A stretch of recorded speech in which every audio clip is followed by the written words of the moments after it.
Puji Tuhan, sebagai umat Tuhan yang hidup di akhir zaman, kita tidak luput dan lepas dari berbagai pergumulan hidup. Paulus telah menegaskan bahwa di akhir zaman akan muncul berbagai kesukaran, muncul berbagai tantangan, muncul berbagai masalah hidup. Dan kita sedang berada dalam situasi seperti itu di mana kita tidak dapat hindari. Tapi bersyukur kepada Tuhan sebagai umat Tuhan, ada satu pengharapan, yaitu di dalam Yesus ada kekuatan. Sebab Yesus adalah sumber kekuatan kita. Kita tidak dapat mengandalkan diri kita, kita tidak dapat mengandalkan siapa-siapa, tapi kita hanya dapat mengandalkan kekuatan yang dari Tuhan. Karena Tuhanlah yang telah menang, hanya Tuhanlah yang telah mengalahkan segala musuh kita. Dan itu sebabnya kita bersyukur saat ini kembali kita dapat disempatkan untuk boleh berhadapan satu dengan yang lain walaupun dengan long distance, tapi kita tahu bahwa kita berada dalam situasi yang luar biasa, boleh dapat mensyukuri rahmat Tuhan yang datang dalam kehidupan kita. Sama-sama kita sehati dalam doa. Bapa yang kami kenal melalui Tuhan Yesus Kristus, saat ini kami datang di hadapan hadirat-Mu. Kami sangat memuji mengagungkan Engkau karena Engkau sangat baik.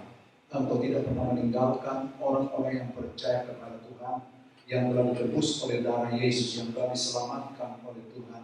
Dan itu sebabnya kami berbangga hati karena kami tahu bahwa hidup kami adalah tangan Tuhan.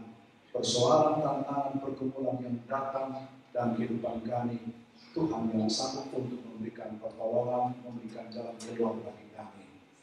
Kami hanya berharap bersama kepada-Mu.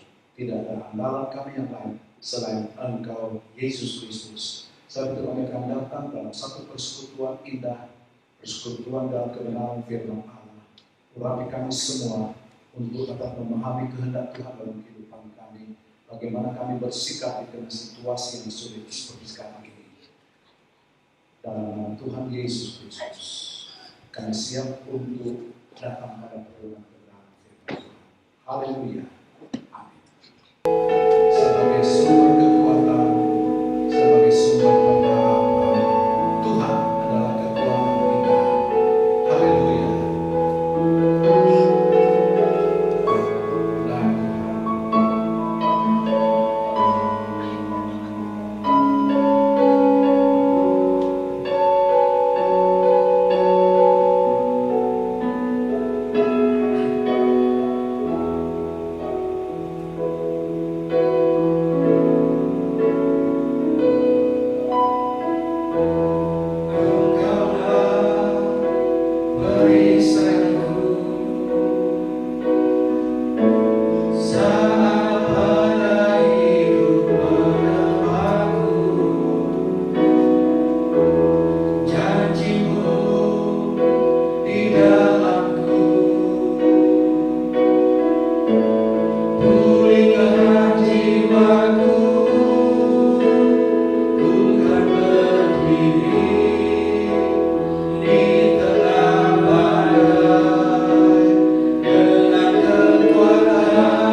Puji Tuhan, walaupun situasi tidak menguntungkan bagi kita, bagi umat manusia, bagi umat Kristiani, tetapi ada satu pengharapan bahwa di dalam Kristus selalu ada jalan keluar.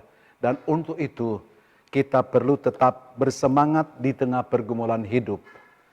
Berangkat dari Amsal 18 ayat 14, orang yang bersemangat dapat menanggung penderitaannya, tetapi siapa akan memulihkan semangat yang patah?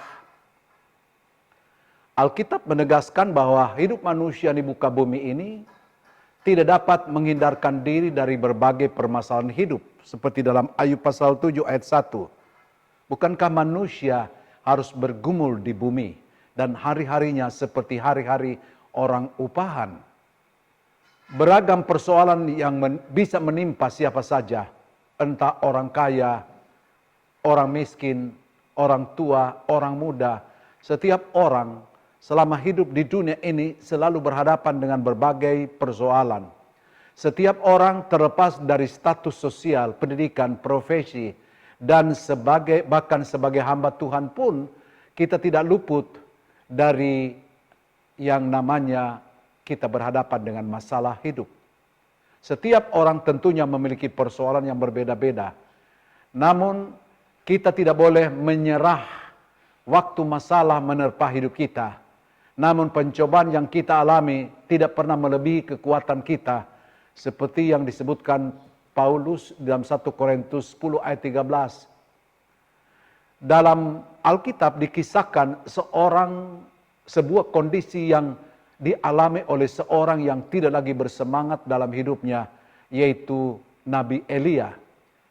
Keberhasilan Elia dalam membunuh 450 orang Nabi Baal seorang diri membuat Isabel marah dan bermaksud membunuhnya. Mendengar berita itu, larilah Elia untuk menyelamatkan diri. Ia dalam ketakutan, ia dalam keputusasaan dan patah semangat lari ke Gunung Horeb untuk bersembunyi. Ada beberapa kondisi yang dialami Elia, yaitu ia mengalami kelelahan.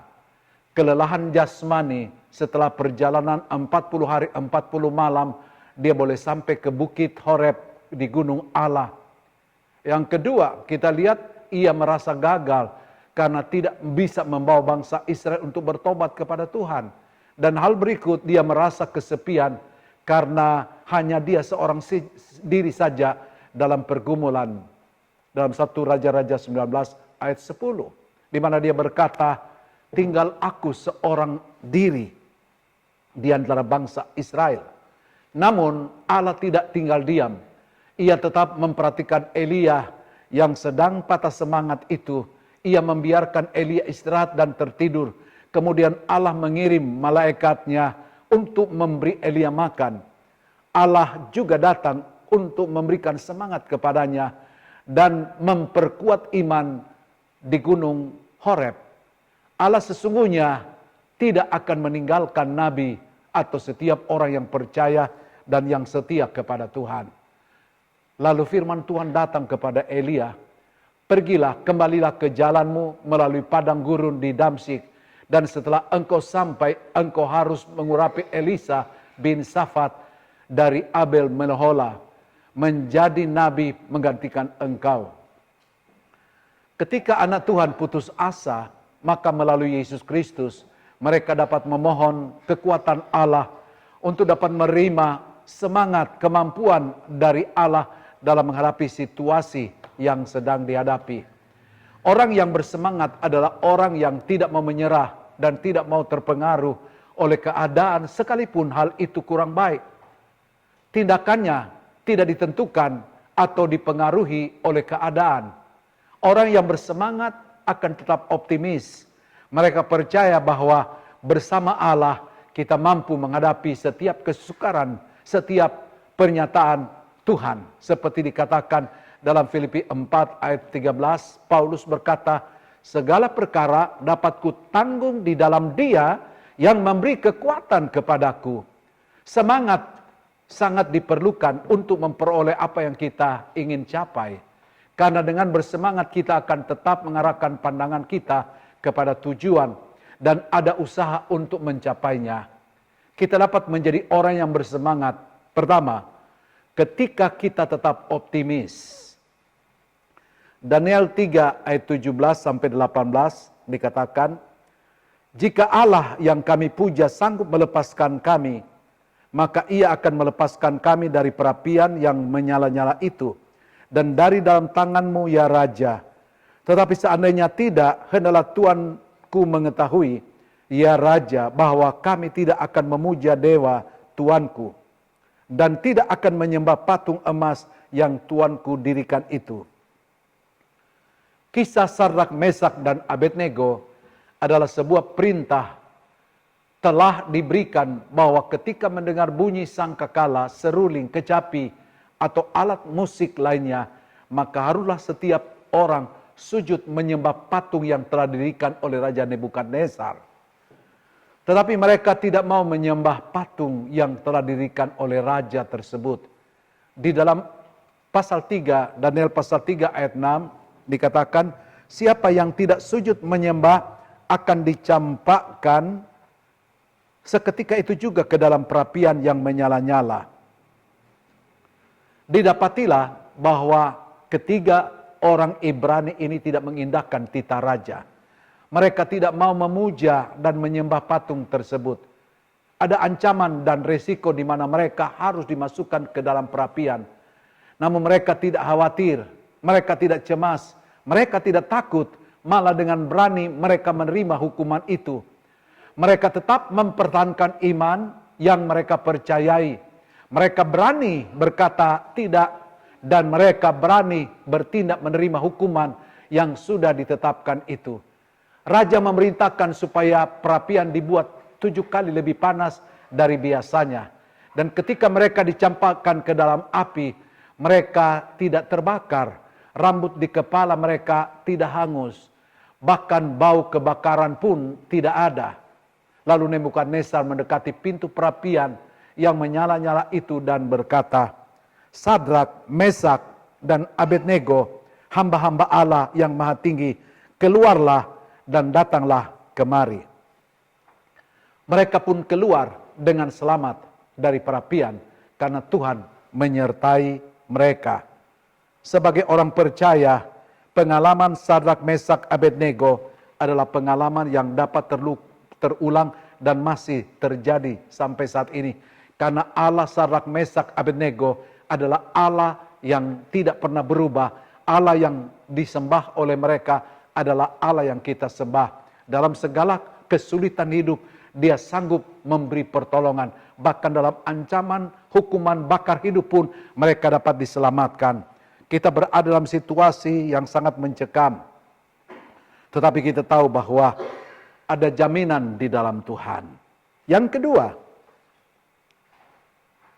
ketika kita tidak menyerah, bagaimana kita bisa melihat kemenangan janji Tuhan dalam kehidupan kita ketika kita tidak menyerah. Matius 9 ayat 21, karena katanya dalam hatinya, asal ku jamah saja jubahnya, aku akan sembuh. Ada sebuah cerita tentang seorang perempuan yang sudah 12 tahun menderita pendarahan. Perempuan ini sudah diobati oleh berbagai-bagai tabib, namun keadaannya makin memburuk. Perempuan ini tidak putus asa. Ia tetap memiliki semangat untuk sembuh. Tetapi ia mendengar berita tentang Yesus, sang penyembuh itu, dan ia pun berusaha untuk mencari Yesus, mendekatkan diri kepada Yesus, sebab Yesus dapat menolong dan menyembuhkannya. Perempuan ini adalah orang yang bersemangat. Ketika Yesus dalam perjalanan menuju rumah kepala ibadat, di tengah kerumunan, banyak orang, perempuan ini berusaha untuk menghampiri Yesus agar menerima kesembuhan darinya. Dia tetap menikmati semangat. Dia tetap memiliki semangat. Dia tetap hidup dalam semangat. Dan terus berjalan menghampiri Yesus sekalipun ia sedang dalam penderitaan. Mungkin ia berjalan tidak seperti orang normal karena penyakitnya itu. Jalannya lambat, tapi ia terus berusaha untuk maju mendekat ke arah Yesus dari belakang. Perempuan ini mempunyai suatu tujuan untuk sembuh. Ia memiliki iman karena katanya dalam hatinya, asal ku jamah saja jubahnya, aku akan sembuh. Setelah hal itu dilakukan oleh wanita ini, Alkitab menyatakan ia pun langsung sembuh. Jerih payahnya tidak sia-sia. Ia berhasil dan sembuh. Setiap orang yang mau mendekatkan diri kepada Yesus dan tidak mau menyerah, tetap berjuang sampai memperoleh apa yang dia inginkan, pasti akan diterima. Dalam 2 Tawarik 15 ayat 7, tetapi kamu ini, kuatkanlah hatimu, jangan lemah semangatmu, karena ada upah bagi usahamu. Kalau semangatmu sedang lemah, bangkitlah mencari Tuhan dengan berdoa, membaca firman Tuhan, dan memuji, menyembah Tuhan. Pasti ada kekuatan, pasti ada semangat, pasti ada pertolongan, pasti ada jalan keluar. Sebagai wanita yang lemah, yang tidak berdaya, dia mengalami kekuatan pemulihan yang luar biasa. Kita pun dapat Tuhan tolong. Tidak ada yang mustahil bagi Tuhan. Bagi manusia mustahil, tapi bagi dia tidak satu perkara yang mustahil. Dalam situasi yang sulit sekarang ini, sukar orang untuk memprediksi akibat virus corona itu berdampak pada sosial, berdampak pada ekonomi, berdampak pada kesehatan, berdampak kepada banyak aspek. Tapi Tuhan sanggup memulihkan sebagaimana dia menguatkan, memulihkan seorang wanita yang meleleh darah 12 tahun. Syukur karena dia ada bersama kita. Semangat di dalam Tuhan. Yang ketiga, ketika kita tidak putus asa. Dalam 2 Korintus 4 ayat 8, dalam segala hal kami ditindas, namun tidak terjepit. Kami habis akal, namun tidak putus asa. Dalam mengiringi Yesus dan melayani Tuhan, Paulus banyak sekali mengalami penderitaan dan aniaya. Paulus juga mengalami kesedihan. Ia ditinggalkan oleh teman-temannya. Dalam 2 Timotius 4 ayat 16 sampai 18, pada waktu pembelaanku yang pertama tidak seorang pun yang membantu aku. Semuanya meninggalkan aku. Tetapi Tuhan mendampingi aku dan menguatkan aku. Supaya dengan perantaranku Injil diberitakan. Dan Tuhan akan melepaskan aku dari setiap usaha yang jahat. Dia akan menyelamatkan aku. Sehingga aku masuk ke dalam kerajaan-Nya di sorga. Baginya lah kemuliaan selama-lamanya. Amin. Ketika terjadi penganiayaan yang hebat di Roma, dan tidak ada seorang pun yang berani mengenal Rasul Paulus. Paulus merasa kesepian dan kecewa. Namun ia tetap merasakan kehadiran Tuhan yang memberi kekuatan kepadanya. Paulus mengakui bahwa ia mempunyai keyakinan yang kokoh. Sebab Injil adalah kekuatan Allah yang menyelamatkan setiap orang yang percaya kepada Tuhan. Paulus sanggup menghadapi dan mengatasi segala rintangan sebab ada Tuhan yang selalu memberi pertolongan dan kekuatan kepadanya. Karena iman teguh Rasul Paulus tidak putus asa tetapi tetap berjuang. Bahkan dalam kehidupannya sampai mati dia tetap di dalam Tuhan. Dalam 2 Timotius 4 ayat 7 dan 8, aku telah mengakhiri pertandingan yang baik, aku telah mencapai garis akhir, dan aku telah memelihara iman. Sekarang telah tersedia bagiku mahkota kebenaran yang akan dikaruniakan kepadaku oleh Tuhan. Hakim yang adil pada harinya, tetapi bukan hanya kepadaku, melainkan juga kepada semua orang yang merindukan kedatangannya. Di tengah keadaan yang sedang kita hadapi, kita tidak boleh hilang pengharapan. Kita tidak boleh putus asa, apalagi menanggalkan iman kita dan kehilangan kepercayaan kita kepada Tuhan. Tetapi kita dapat melihat pengalaman-pengalaman di dalam Tuhan bahwa Tuhan adalah dekat dengan setiap orang yang berseru kepada Tuhan. Mazmur 34 ayat 19, Tuhan itu dekat kepada orang-orang yang patah hati dan ia menyelamatkan orang-orang yang remuk jiwanya. Semangat merupakan jalan untuk memperoleh apa yang kita butuhkan. Orang yang bersemangat akan selalu optimis dalam menghadapi setiap persoalan. Untuk meraih keberhasilan, Tuhan sanggup merubah pergumulan, menjadi suatu berkat bagi kita. Tetap semangat dan Tuhan Yesus memberkati kita sekalian. Kita datang dalam satu persekutuan, mendekatkan diri, mengintimkan diri kepada Tuhan, yaitu persekutuan di dalam tubuh dan darah Yesus. Kita tahu persekutuan dalam tubuh dan darah Yesus, itu berarti kita mengimpartasi semua sifat kodrati Allah dalam kehidupan kita. Kekuatannya, kuasanya, kesuciannya, bahkan hidup berkemenangan di dalam Tuhan. Dalam firman Allah dikatakan bahwa roti adalah tubuh Kristus dan tubuh Kristus menjadi kekuatan kita. Sebab itu mari kita mau sambut tubuh Kristus dengan iman di dalam nama Tuhan Yesus Kristus. Kita makan bersama.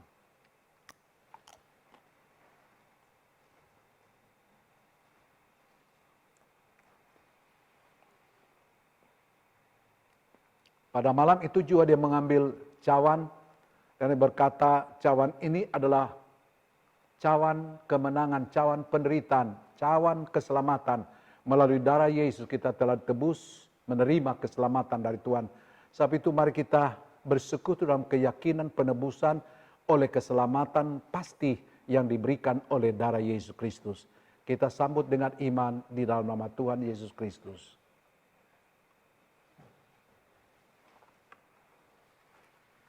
Terima kasih Bapa untuk kekuatan yang Tuhan berikan. Terima kasih kalau Engkau kuatkan Elia dengan roti dan anggur, Engkau juga menguatkan kami. Engkau juga menguatkan kami dengan firman-Mu. Firman Tuhan terus menuntun kami agar kami tetap semangat, tetap berpengharapan, tidak putus asa, tetapi tetap mengiring Engkau, setia mengiring Tuhan. Berkati setiap anak-anak-Mu dalam setiap pergumulan apapun yang sedang dihadapi. Kami tahu bahwa ada Tuhan yang sanggup untuk menolong, ada Tuhan yang sanggup untuk memberkati, ada Tuhan yang sanggup untuk melepaskan kami dari berbagai kesulitan hidup. Yang sakit Tuhan sembuhkan, yang lemah Engkau kuatkan, yang susah Engkau hiburkan. Menghadapi virus corona, jauhkan, lindungi anak-anak-Mu, domba-domba gembalaan Tuhan. Pelihara mereka oleh kasih setiaan. Dalam usaha mereka Engkau berkati.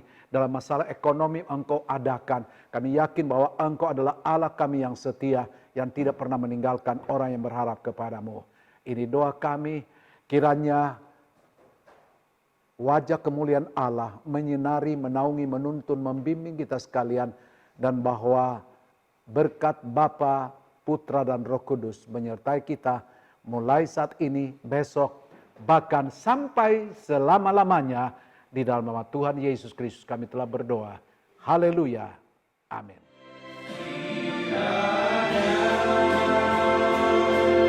Engkau memberkati